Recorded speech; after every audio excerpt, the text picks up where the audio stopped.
Sale, continuamos con esta explicación. Voy a tratar de irme un poco más rápido para no hacer más largo este video.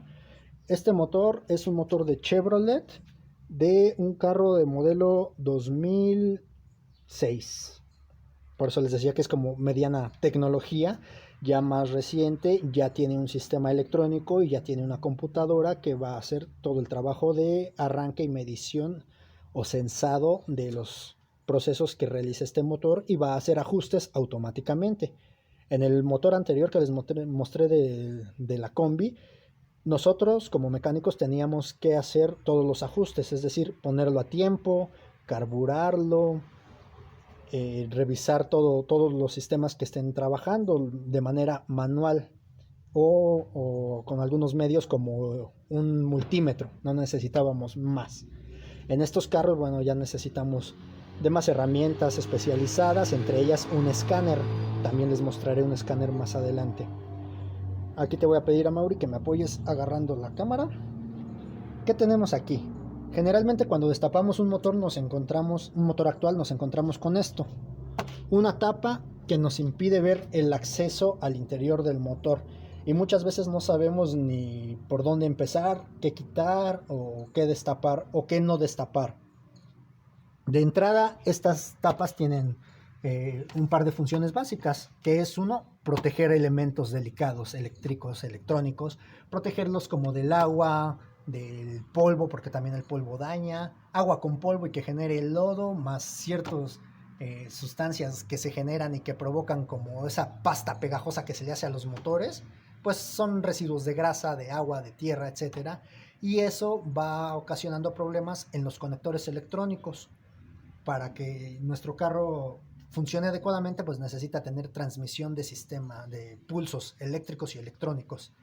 Si estos conectores están llenos de esta capa o se les forma sarro, pues cada vez es menor la transmisión porque hay una resistencia que impide el paso. Y eso ocasiona problemas y que nuestro tablero nos indique después que hay una falla. Bueno, para poder quitar esta tapa hay que ver de qué tipo de vehículo se trata. En este caso específicamente, el filtro de aire viene contenido dentro de esta tapa. Por lo tanto, esta está unida hacia nuestro cuerpo de aceleración. ¿Qué es lo que tenemos que hacer? Buscar cómo retirarla sin jalar ningún elemento que no sea móvil, porque podemos dañarlo o romperlo. Ok, una vez analizado eso, nos damos cuenta que tenemos una manguera de toma de aire. Vemos esta toma de aire hacia dónde va y solamente hay que retirarla. Esta toma de aire no tiene seguro, no tiene tornillo, abrazadera, nada. Simplemente está metida en la carrocería a presión. Cuando tú la sacas no hay ningún problema y está fuera. Luego tenemos aquí la toma de aire que viene del filtro y que va hacia el cuerpo de aceleración. Esta sí es necesaria aflojarla. En este carro tiene aquí abajo un tornillo, el cual ya he aflojado previamente para poder sacarla. Por último, antes de sacarla, me doy cuenta que viene un cable conectado aquí a un sensor. Pues antes de jalar la tapa, necesito desconectar ese sensor para no dañar mis arneses o mis cables. Una vez que ya retiré los elementos que sujetan esta tapa, solamente me resta levantarla. Generalmente todas estas tapas vienen unidas por presión, por unos chupones, unas gomas. Esas gomas son las que tenemos que quitar o sacar de su lugar para poder sacar estas tapas. Ahí está. Y tenemos nuestro filtro de aire contenido en el interior con la tapa fuera. Lo colocamos aquí un momento y ahora sí les muestro este motor. Estos motores, que son los motores más comunes en los vehículos actuales, se les llama motor en L. A diferencia del motor anterior que les mostraba tipo boxer, en el que los pistones estaban hacia los lados, estaba el cigüeñal al centro y los pistones iban hacia los lados y las cabezas estaban a los lados. En estos motores en L o en línea, no. tenemos que el cigüeñal está contenido dentro del monobloc, que es la parte de abajo de nuestro motor, el bloque más grande y en el cual está contenido el cigüeñal, los pistones, las bielas y demás elementos que les había mencionado previamente. Aquí el monobloc no se ve tanto porque queda en la parte de abajo. Vamos a ver si me agacho. Igual nuevamente tenemos aquí parte del cárter, la tapa del cárter, que es donde va nuestro aceite y donde vamos a encontrar el tapón de aceite para drenarlo.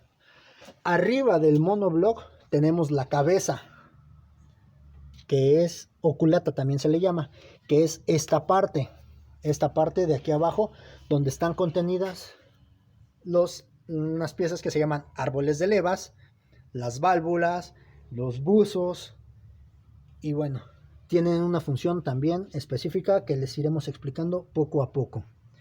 Esta es nuestra cabeza. Ahí generalmente tenemos siempre una toma de agua en estos carros que ya tienen radiador. ¿Por qué esta toma de agua? Va a hacer que por ahí fluya nuestro anticongelante, entre a la cabeza y enfríe nuestro motor, nuestro aceite. A diferencia del motor boxer, que era enfriado por aire y el aire se encargaba de enfriar el aceite, en estos motores vamos a necesitar un sistema de enfriamiento, que es el anticongelante y el radiador. Va a hacer que ese anticongelante entre frío al motor, enfríe el aceite. Una vez que se calienta el anticongelante, sale por otra toma que hay en la parte de abajo del monobloc y va de vuelta al radiador para que se vuelva a enfriar el anticongelante y vuelva a regresar al motor frío para volverlo a enfriar. Bueno, en la parte de arriba, en la cabeza, generalmente nos vamos a encontrar en todos los carros en la parte de arriba lo que son las bobinas y las bujías contenidas adentro. Estos carros ya no tienen como el bocho, que era una bobina individual y esa le daba la corriente a todas las bujías. En estos carros ya son bobinas individuales, una por cada bujía. Perdón, el otro era una bobina general, dije individual, no. Es una sola bobina general para todas las bujías. En los carros actuales es una bobina en cada bujía. ¿Qué es la bobina? Es esta. Son estas bobinas electrónicas. Ya no son como las anteriores que les mostré en el bocho. Estas bobinas igual van a recibir la pulsación eléctrica, la señal, a través de nuestros cables. Llega en el momento en el que lo necesita. Eso es la sincronización de tiempo. En estos carros la sincronización ya no es ajustable. Una vez que se arma el motor debe de estar sincronizado para que la computadora le dé la señal a cada bobina en el momento en el que lo necesita. En los carros antiguos el tiempo era ajustable. Uno iba acomodándolo con el distribuidor hasta que llegaba la chispa en el momento exacto. Aquí ya no lo tenemos que hacer, la computadora hace ese trabajo. Entonces estas son nuestras bobinas. Abajo de ellas están contenidas las bujías. Aquí tenemos nuestra toma de aceite. En este carro viene en esta posición y viene con un brazo, una extensión, porque recuerden que el filtro de aire viene contenido en la tapa que iba aquí encima, entonces necesita esta extensión para llegar hasta arriba y poder colocarle el aceite sin tener que quitar esa tapa. En otros carros el tapón de aceite viene pegado aquí o a veces de este lado, ya depende del diseño del fabricante. ¿Qué más tenemos aquí a la vista? El riel de los inyectores. ¿Qué son los inyectores? Son unos elementos electrónicos que van a distribuir el combustible adentro de los pistones según el momento que lo requiera también, y la computadora es la que se encarga de decirles en qué momento. Me voy a acercar de este lado. Aquí se alcanzan a ver, este es el riel del inyector por donde va a llegar el combustible a presión, y este elemento que se ve ahí es el inyector. Aquí tenemos otro, ahí tenemos el otro y ahí se ve el otro. Un inyector por cada cilindro. Este es un carro de 4 cilindros, lleva 4 inyectores. Igual funcionan de manera electrónica. Este cable es el que lleva, es el mazo de cables que va directo a los arneses de cada inyector. Aquí abajo se alcanza a ver un poco. Y la computadora le va a decir en qué momento lanzar el combustible. Ahora pasamos de este lado y tenemos el el cuerpo de aceleración. Lo que antes era el carburador y el trabajo que hacía el carburador, ahora está dividido entre el cuerpo de aceleración y entre el riel de inyectores. ¿Por qué?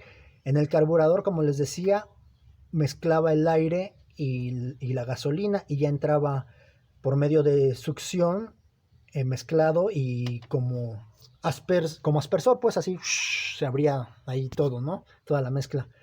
Aquí el combustible entra directo, solo, sin mezclarse, por medio de los inyectores. Y el cuerpo de aceleración nos pasa el aire y a través de este sensor llamado TPS indica en qué posición de abertura está la mariposa para saber más o menos qué cantidad de aire está entrando y qué cantidad de combustible requiere. Esos cálculos los hace la computadora. También nosotros no tenemos que hacer ya nada de ese trabajo en estos carros.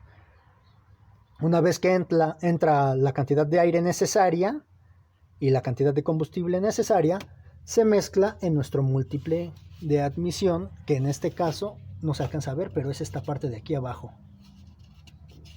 Y esto va a entrar directo a a nuestra cámara de combustión.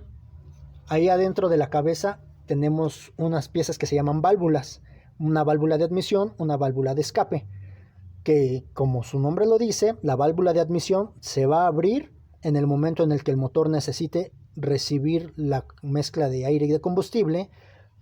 Se cierra cuando el motor empieza a generar la succión para absorber toda esa mezcla y luego hace una presión, sube el pistón, presiona esa mezcla hasta lo máximo que se puede presionar.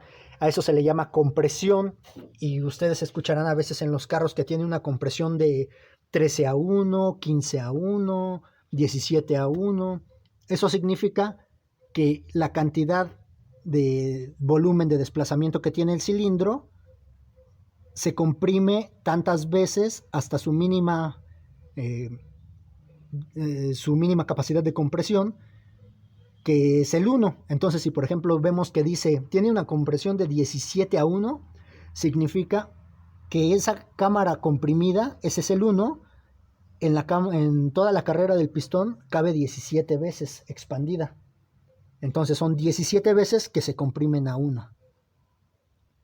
Eso va a generar la presión necesaria para que nuestra bujía lance la chispa y genere la explosión que va a empujar el pistón de regreso y con fuerza para poder generar el movimiento del cigüeñal y que ese nos va a generar el movimiento general de todo el vehículo. Bueno, ese es el cuerpo de aceleración, lo que antes era el carburador. Aquí, como se dan cuenta, pues ya tenemos más tapas, tenemos más cables, a diferencia del motor anterior. Y cada una tiene diferentes funciones, ¿no? Por ejemplo, aquí, esta es nuestra central de fusibles en este carro. Aquí nos indica cuál es la forma correcta de abrirla, que es presionando hacia el centro para liberar los seguros. Aquí tenemos nuestro depósito de líquido de frenos y generalmente van a encontrar que dicen DOT, que es la clasificación para el líquido de frenos, DOT 3. La podemos remover y bueno, ahí vemos que va contenido nuestro líquido de frenos. Siempre hay que estar pendientes de los niveles. ¿Qué más tenemos por acá? Estas mangueras de metal también las van a encontrar generalmente de metal en todos los carros que tengan sistema de clima, de calefacción. Son las que conducen el gas de enfriamiento para su calefacción. Y bueno, es una serie de cables y mangueras que poco a poco les iré explicando porque ahorita no nos alcanzaría el tiempo para hacerlo. En este carro el filtro de aceite viene contenido aquí, dentro de esta tapa. Se remueve esta tapa, se levanta y adentro viene el filtro, que es una rueda de papel, un papel específico que puede hacer la función de filtro de aceite. En otros carros viene abajo o de lado. También ya lo mostraremos en otros vehículos poco a poco. Aquí tenemos otros contenedores muy importantes. Uno, Este es el tapón del recuperador de anticongelante, o lo que conocemos comúnmente como el depósito del anticongelante. ¿Cuál es su función? Pues tener una carga extra de anticongelante que va a estar mandando hacia el... se me fue el nombre. ¿Radiador? Hacia el radiador. Gracias. Gracias, Amaury. Hacia el radiador. Si le falta al radiador, lo chupa. Y si ya es demasiado, recuerden, los líquidos tienen una condición particular, que con el calor aumentan su volumen. ¿Por qué? Porque tienden a expandirse como si fueran a gasificarse. El anticongelante tiene un punto de ebullición más alto que el agua común y más bajo, o sea, el frío no lo congela a 0 grados como al agua. El anticongelante todavía se mantiene líquido por debajo de los 0 grados. Y esa es su función, que no se congele en el frío para que pueda arrancar nuestro carro en invierno y en lugares donde el frío es por debajo de los 0 grados. Y no hierve a los 100 grados porque generalmente nuestros motores trabajan entre los 90, los 100, los 110 grados, dependiendo del motor y la tecnología que tengan. Pero la temperatura de trabajo promedio puede oscilar entre 90 a 110 grados. Entonces, si le ponemos agua, pues ¿qué va a pasar? Que a los 100 grados hierve el agua, se evapora, se va a salir, y entonces vamos a decir, oye, ya le falta agua a mi carro, ¿por qué si no la tira? Pues porque le pusiste agua, por eso se le va a consumir, porque se evapora, y el anticongelante no se evapora tan fácil. Entonces este es nuestro depósito de anticongelante o recuperador de anticongelante. Aquí tenemos a la vista esta tapa, que es de la toma de agua. Se le llama toma de agua, pero recuerden que no es agua, es anticongelante. Y bueno, aquí tenemos una entrada directa para poder agregarle, cuando le hacemos el cambio de anticongelante, se lo agregamos por aquí directamente hasta que se llene. No hay que llenar el depósito de primer lugar, primero hay que llenar por la toma para que llene todo la cabeza, llene el radiador, y una vez que esté lleno ya echamos hacia el depósito o recuperador. Igual, más adelante les voy a enseñar cómo es el proceso de purga de algunos carros. Varía también de carro a carro, de cada fabricante. Siempre revisen que estén bien cerrados sus tapones. Y por último, de este lado tenemos el contenedor de agua para los limpiadores, que generalmente se van a encontrar este dibujito de un parabrisas con el chisguete de agua. Es para los chisgueteros, para que tengamos agua en nuestros limpiadores. ¿Sale? Pues a grandes rasgos es lo que tenemos aquí a primera vista en un carro. Esta pieza me faltaba. Donde encuentran el depósito de líquido de frenos, van a encontrar esta pieza muy grande. Es una rueda, un círculo muy grande que se llama booster. ¿Cuál es la función del booster? Incrementar la presión del líquido de frenos para que se distribuya a través de nuestro sistema de frenado y el carro pueda frenar. Cuando ustedes pisan el pedal de frenos, pues no se siente como muy rígido, ¿no? Tiene cierta suavidad. Cuando el booster no sirve, su pedal se va a sentir rígido y no va a alcanzar a frenar el carro. Porque ese booster también amplifica la presión, ayudado por la presión que genera el motor, para que todo el líquido de freno se distribuya de forma uniforme y con fuerza alrededor de nuestras 4 llantas. Entonces esta pieza es importantísima en el sistema de frenados, el booster. Pues a grandes rasgos es lo que les puedo mostrar de este motor, más o menos para que vayan ubicando las piezas. Vamos a pasar al último motor y vamos a terminar la sesión de hoy explicándoles qué son los elementos básicos que deben de revisar ustedes en un vehículo antes de salir, antes de hacer un viaje, y por costumbre. Siempre es bueno revisar niveles, por lo menos una vez cada semana o cada 2 semanas, dependiendo de si su vehículo tiene fugas o no. Vamos al tercer vehículo. Listo, pues ya estamos aquí en el tercer vehículo, un vehículo más reciente. Este es un vehículo de Mazda. ¿Qué modelo es este vehículo? Mazda 3. Es un Mazda 3 2019. Del 2019. Ya es más reciente, ya tiene otras tecnologías pues más avanzadas, ¿no? Pero igual, el sistema es muy similar, la forma de trabajar es muy similar, lo que cambia es la disposición y pues que ya tiene más sensores y más actuadores. Así que vamos a mostrarles un poco en este motor. Como primera vista tenemos, como les decía ya en la mayoría de los carros, esta tapa que va a cubrir la parte de la cabeza del motor o culata. Aquí tenemos una variante. El filtro de aire no está contenido adentro de esta tapa, como fue el caso anterior que les mostré. Aquí el filtro de aire viene al lado. En este contenedor está nuestro filtro de aire. Y aquí tenemos a la vista un sensor que se llama sensor MAF. Y este sensor se encarga de medir la cantidad de aire que está pasando hacia el interior de nuestro motor a través del cuerpo de aceleración. ¿Cómo lo mide? Pues por kilogramos por centímetro cúbico de aire. El sensor detecta qué cantidad es, le avisa por su cable a la computadora, me está entrando tanta cantidad de aire, y la computadora con esa información le dice a los inyectores qué tanta cantidad de gasolina necesitan para que sea la adecuada para ese aire. ¿Qué pasa en una fogata? Les ponía el ejemplo, si no tiene aire, se nos apaga. Y si tiene mucho aire, se nos apaga También. Entonces, la cantidad de gasolina debe de ser proporcional a la cantidad de aire que ingresa a nuestro motor. Este es el sensor MAF, ubicado en diferentes posiciones dependiendo del vehículo también. Bueno, tenemos aquí nuestra manguera, nuestro tubo que pasa el aire hacia el cuerpo de aceleración. Este es nuestro sensor TPS, ya es más pequeño que el anterior. La tecnología pues ya avanzó, ya es mejorado, tiene más efectividad, es más exacto y además no trabaja solo también tienen un sensor TPS en el pedal del acelerador. Entonces detecta en qué posición está el pedal y en qué posición está abriendo aquí internamente la mariposa para decirle a la computadora si está bien sincronizados los dos TPS y decirle la información correcta para que envíe nuestro combustible.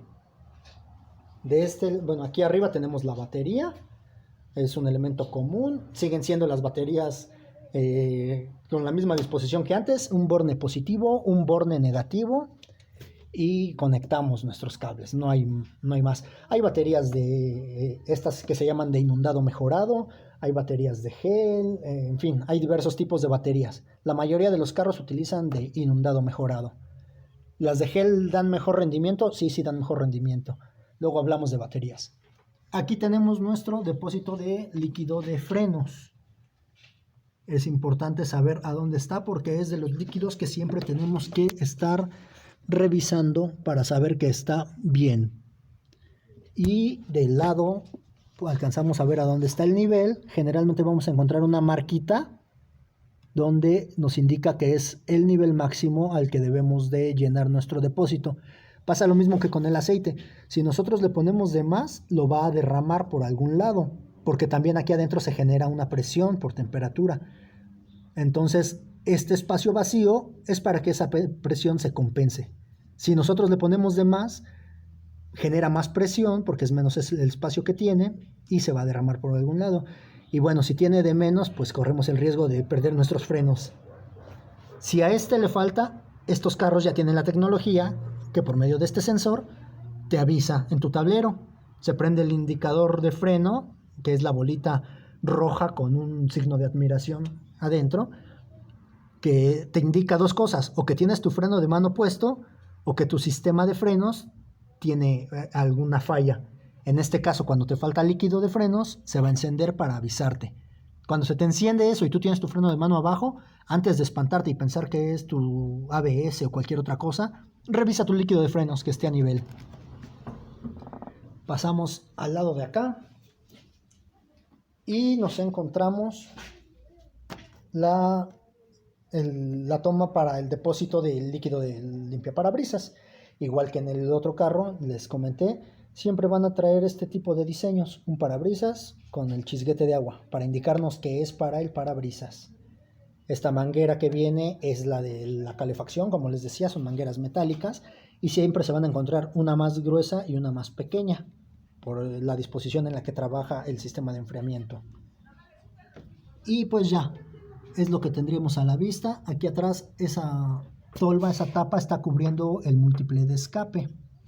Son deflectores de calor para que el calor no pase directamente hacia la pared de fuego, que es el fondo de nuestro motor, y el calor no llegue a la cabina. Recuerden que los motores se calientan mucho y no debe de llegar a la cabina, por eso utilizan ahora estas tecnologías, como esa tolva de aluminio y como esas tapas deflectoras de calor, que generalmente también son hechas de aluminio. Evita que el calor pase y se dispersa rápidamente en el aluminio, simplemente con el aire. Aquí arriba en la tapa tenemos nuestro medidor de aceite, varilla para medir el aceite y nuestro tapón para agregar el aceite, que generalmente traen este dibujito, que es como una lámpara o como una aceitera con una gotita escurriendo. Esta no es para pedirle un deseo al genio, es para decirnos que aquí le ponemos nuestro aceite. Se quita normal, girando hacia la izquierda, se cierran girando hacia la derecha. Siempre asegúrense de que hayan cerrado bien. Su varilla de aceite, igual que en el caso que les mostré anterior en el bocho, esta no tiene rayitas, tiene 2 puntos. Y esos 2 puntos son la medida, la mínima cercana a la punta y la máxima casi al centro de la parte plana de esta varilla. El aceite debe de estar entre esos 2 puntos, cercano hacia la parte alta sin sobrepasarlo. Y aquí tenemos esta tapa que nos dice que no toquemos cuando está caliente, que se quita girando hacia la izquierda y es el nivel del anticongelante. Como les decía en el carro anterior, por aquí es por donde agregamos el anticongelante cuando se vacía todo y lo vamos a purgar el sistema. Cuando no se vacía, cuando solamente estamos revisando el nivel, tenemos que buscar nuestro depósito de anticongelante, que en este carro es este. Es nuestro depósito o recuperador de anticongelante. Y esta es la tapa por donde le podemos echar lo que le haga falta. ¿Cómo lo vamos a localizar siempre? Busquen estas mangueras. Aquí tenemos la toma de entrada para el anticongelante, que va directamente a la toma de la cabeza del motor. Esta manguerita siempre va a venir del recuperador. Entonces sigan la manguerita y se van a dar cuenta que nos va a llevar a la tapa del recuperador de anticongelante. Igual aquí a los lados tiene sus marcas, creo que no se alcanzan a ver un poco, hasta dónde debe de estar el anticongelante. Recuerden, tienen una marca máxima, una marca mínima, entre esas 2 marcas debe de estar. No se pasen porque lo va a derramar y luego se van a llevar sustos diciendo, ay, dejó una mancha de anticongelante en mi carro, pero solamente fue porque se pasaron del nivel. Ahora si me detienes nuevamente, Amaury. Tenemos la tapa, como les decía, que va a proteger y la vamos a sacar solamente levantando para hacer presión y eliminar los chupones. Esto es lo que sostiene nuestra tapa. Son chupones de goma y aquí en este lado tenemos unas puntas de plástico sólido que se van a introducir en estos chupones que están aquí, como este por ejemplo, o este es el otro. Ahí entran nuestras patas de plástico y donde trae chupones aquí están las patas, que es lo que la sujeta. Algunos tienen grapas, algunos tienen tornillos, varía dependiendo del modelo. ¿Qué tenemos aquí? Bueno, igual que en el carro anterior, solamente cambió la disposición. Este es nuestro múltiple de admisión. Viene el aire del filtro de aire, pasa a través del cuerpo de aceleración, el TPS indica la posición de la mariposa y se va a conectar hacia el múltiple de admisión. Acá arriba tenemos nuestra cabeza, esta es la tapa de las punterías, que es la tapa de la cabeza o culata. Y igual tenemos la disposición en L, en línea todos los cilindros. Tenemos las bobinas, una por cada bujía, la bujía está dentro de la bobina, y pues sus arneses conectores para mandar la señal a cada una de estas bobinas y que generen la chispa que necesitará nuestra bujía. Aquí tenemos más sensores Por ejemplo, en este caso, este es un sensor de posición del árbol de levas. Igual le indica a la computadora en qué posición se encuentra el árbol de levas para que sepa a qué bujía o a qué bobina le corresponde que le llegue la señal de la chispa para generar la explosión. El árbol de posición el sensor de posición del árbol de levas. Y bueno, también tenemos pues ya una serie de sensores y actuadores que dan muchísima más información a la computadora, que en este caso no tiene tanto sentido que se los explique en este momento, porque lo vamos a ir viendo detalladamente en otros futuros videos. Aquí nuestro riel de inyectores pasa por debajo del múltiple. Este es el múltiple de admisión y en nuestro riel de inyectores se alcanza a ver aquí esta puntita. Esto es el riel de los inyectores. Aquí llega, igual tenemos un sensor para que detecte la presión contenida dentro del riel. Y por abajo están nuestros inyectores. No tenemos acceso a ellos por ningún lado aquí arriba, más que retirando el múltiple de admisión cuando requiere una reparación. De otro modo, no hay necesidad de tener acceso a ellos ni de tocarlos. Si tu vehículo no requiere una reparación, no le muevas, porque puedes ocasionar que sí necesite una reparación después. ¿Vale? Es lo que tenemos aquí a vista superior del motor. El monobloc o bloque de cilindros nuevamente queda en la parte de abajo en este motor. Nuestro cárter y tapa de cárter están en la parte de abajo por donde vamos a sacar el aceite. Muy importante, aquí sí se alcanza a ver, en el otro carro no se veía. Aquí tenemos nuestro alternador, que es en el bocho el que les mostré el generador, pues ahora es este, que es un alternador, y ya tiene varias funciones, ¿no? Generar la corriente, regresarla a la batería, mandar a los sistemas electrónicos más corriente, es más estable y es más potente que un generador. Aquí vemos una banda, que es la que se encarga de mover nuestro alternador precisamente, y esta es la banda de accesorios. Esta banda generalmente mueve al alternador y tal vez la bomba de aceite o la bomba de agua se muevan por medio de esta banda. Igual también cambia la disposición según el vehículo que sea. Algunos traen 2 bandas, algunos traen 3 bandas, dependiendo el vehículo. Esta nada más es banda de accesorios. Hay una que se llama banda de distribución, que es la encargada de mover tanto el cigüeñal junto con el árbol de levas. En este caso viene en interna y me parece que este vehículo ya tiene cadena.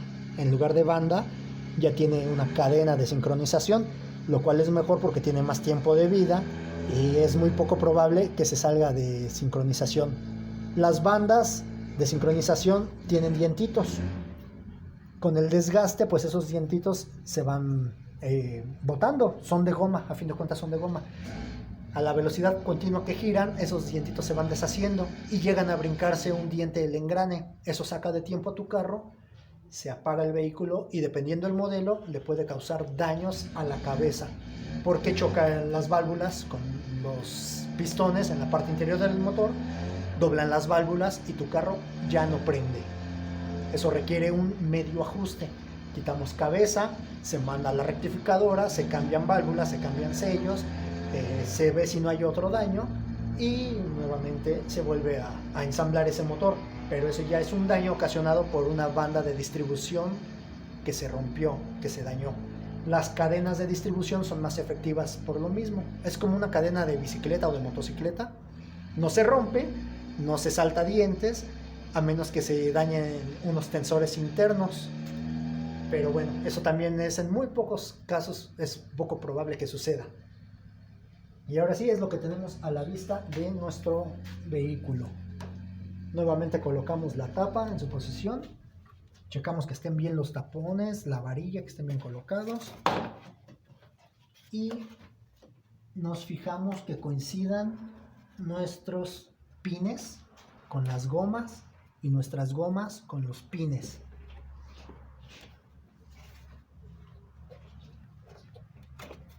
Una vez que coincidieron, solamente presionamos y van a sentir como un clic. Listo, ya quedó nuestra tapa fija. Ahora sí, Pasemos a la parte práctica y última de este video. ¿Qué es lo que tenemos que revisar de un vehículo cuando vamos a salir? Cuando nos acaban de entregar un carro. De agencia se supone que debe de traer todos los niveles bien checados. Suele pasar que no, que a veces en las agencias vienen con los niveles bajos, y se los digo por experiencia. Yo he trabajado en agencias y hay vehículos que no vienen bien checados. A ustedes no les quita nada checar su vehículo nuevo. Si es un vehículo de segunda mano, con más razón. Primer punto y más importante, el aceite. Chequen su nivel de aceite con la varilla, la bayoneta, como les dije. Entre las marcas que tenga, debe de estar entre esas dos marcas. Chequen la calidad del aceite, la coloración. Los aceites tienen una coloración entre tono ámbar hacia dorado y amarillito, dependiendo el tipo de aceite y la calidad. Cuando un motor empieza a trabajar, este aceite va cambiando de color, se va oscureciendo y se va haciendo café, marrón. Mientras más oscuro esté ese aceite, significa que ya está más quemado y hay que reemplazarlo. El aceite tiene un tiempo de vida, se use o no se use. Por eso los cambios de aceite se recomiendan cada 6 meses o cada 10,000 kilómetros. En algunos casos cada 5,000, cada 7,000, depende de la marca de aceite y del tipo de vehículo. Cada vehículo debe tener su manual en donde les especifica, pero digamos que el promedio es 6 meses o 10,000 kilómetros. ¿Por qué? En 10,000 kilómetros, con la cantidad de veces que el aceite subió a temperatura de trabajo, que son casi 100 grados, bajó a temperatura ambiente cuando se enfría el carro por las noches, vuelve a subir cuando lo vuelven a trabajar, vuelve a bajar, la temperatura va variando sus propiedades y su capacidad. Entonces eso va a hacer que nuestro motor esté menos protegido cada vez. El promedio de tiempo de vida de un aceite calentándose y enfriándose son 6 meses. Por eso es que hay que hacerle el cambio cada 6 meses. Pues sí, puede aguantar más, puede aguantar 6, puede aguantar 8, 10 meses, hasta tal vez un año, pero ya la protección no es la misma. Lo ideal son 6 meses o 10,000 kilómetros, que también es más o menos un cálculo estimado por la SAE, que es la Sociedad de Ingenieros, que nos dice: en este kilometraje el aceite ya cumplió su función y va a empezar a degradarse más rápidamente, hay que cambiarlo. 6 meses o 10,000 kilómetros. Entonces checamos nuestro aceite, checamos nuestro líquido de frenos. Importantísimo tener nuestro nivel de frenos siempre a donde debe de ir para evitar accidentes por falta de frenado. Checamos nuestro nivel de anticongelante. En nuestro recuperador de anticongelante vienen los niveles, y que esté a nivel. No es bueno dejar que le falte, porque tu carro se va a calentar más de lo normal y eso va a generar daños. No es bueno ponerle de más, porque le vas a generar más presión interna y lo va a derramar por algún lado. Y bueno, como secundario, fluido secundario, digamos, tenemos el líquido para el limpiaparabrisas, para que tengamos siempre a disposición nuestro líquido en los chisgueteros, por si la llovizna, nos salpicaron, podamos limpiar nuestro parabrisas. Son como los fluidos principales que debemos de revisar antes de salir, de tomar un carro y de salir a carretera, o por primera vez tomar ese carro. Pues recuerden: aceite, líquido de frenos, anticongelante y su líquido de los limpiaparabrisas. Si su carro no tiene ninguna falla, no tienen nada más que revisar. Si su carro presenta una falla, pues entonces pueden llevarlo a un mecánico especializado para evitar ustedes realizar una acción que no sea la adecuada y que causen más daños a su vehículo. Y si ustedes tienen el conocimiento, pues háganlo ustedes mismos. Creo que hasta aquí vamos a dejar este video con las partes de los motores que ya les mostré, y poco a poco iremos avanzando en estas clases de mecánica para principiantes. Muchas gracias por acompañarnos, Vagabonds. Esto es todo por hoy. A Mauri, gracias por ayudarnos, por acompañarnos. Te vamos a tener aquí en estas clases continuamente. De nada, claro. En estos videos, y vamos a seguir avanzando en la mecánica. Recuerden, somos vagabundos y en el camino nos hemos de encontrar. Vagabonds. Hasta luego.